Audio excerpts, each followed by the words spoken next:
Namaste. My name is Paramakaruna and this is the channel of the Jagannathavallabhavedic Research Center. Today we continue the discussion on the Varnashrama Dharma and we focus specifically on the Ashram Dharma.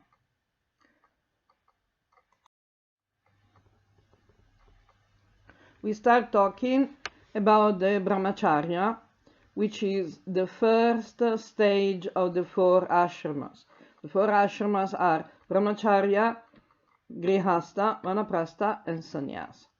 The Brahmacharya ashram or period of life is the time when the child goes to live in the ashram or in the house, in the family, in the kula of the guru, which is why we call it Gurukula. Now, the student becomes like a son to the guru, lives with the other students and is observed and observes all the other students and the guru and learns not only from teaching but also from example. This is entirely dependent on the guru. The guru is totally independent, doesn't have to follow any government guidelines, any school book, textbooks or whatever. The guru is totally independent. He can accept whoever he wants and refuse to accept whoever he wants. And the student would go and stay in the house of the guru, in the Gurukula, so that the guru could observe each student very carefully and understand what was the real potential of each student. Of course, because a student would go to the Gurukula around the age of 5, already the children had some kind of training, some kind of, upbringing. So the family of origin had some importance, especially in the families where they, the people were actually following the system of samskaras. Because if you follow the system of samskaras properly, starting from the Garbhadhana samskara, which nobody is doing today and has not done for a long time, but, if you follow the Garbhadhana samskara, there's not a 100% guarantee, but it's much easier to get a child that is in the same type of mentality of your family. So this was the Brahmacharya stage.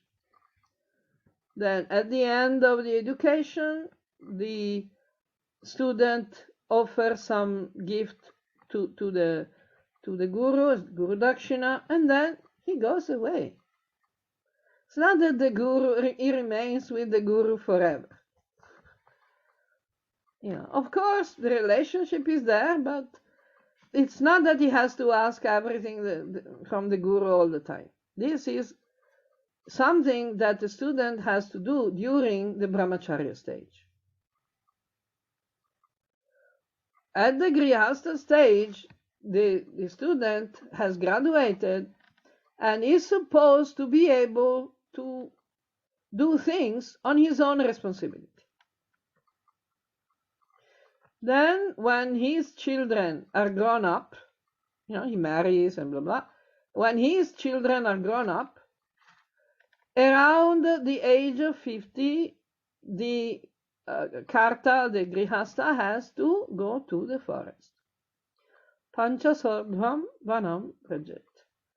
The age of 50, your children are grown up enough.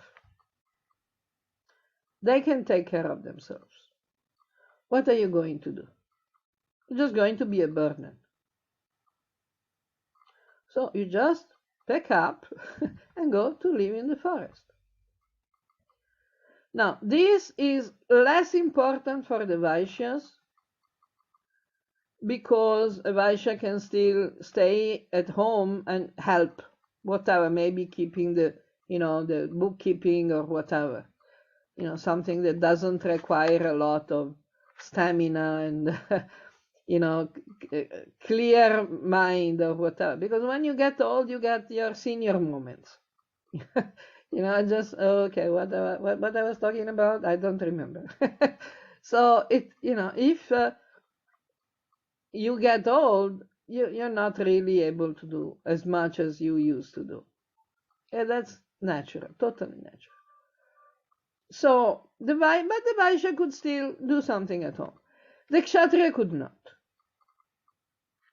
Because a Kshatriya needs to be able to, do his job, which is you need to be strong, physically and mentally. This is why the Vanaprastha is compulsory for the Kshatriyas. And we see a lot of people, all the kings we see in the Shastra and the stories, they all retire to the forest. We see Maharaj Parikshit, we see the Pandavas, we see, at a certain age, you leave home and you go to the forest. Doesn't mean you cannot have a house in the forest.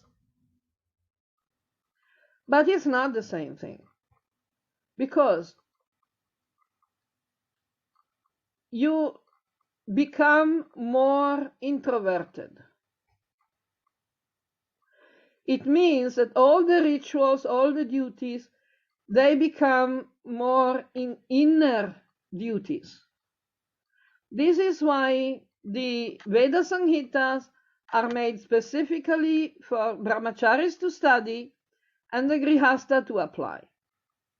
Karma Kanda. Then in the Vanaprastha stage, you have the Upanishad and the Jnana Kanda.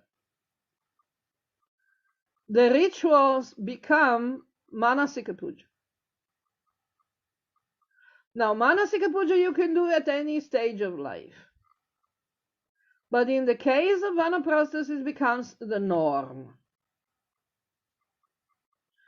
Now, we see from the Bhagavad Gita, when it is talking of the Sannyasa Yoga, the first verse about the Sannyasa Yoga, Krishna says that the real sannyasi is not one who doesn't light the fire. What does that mean? It means that when you light the fire for cooking, you need to do all the homa first. You cannot cook food without doing the worship to fire. You cannot do it. If you are in the Varna system, it is your duty, before you cook, before you light the fire, you have to offer worship to the fire. You have to sanctify the fire. Then you take the fire, you take it to the kitchen, and then you start cooking.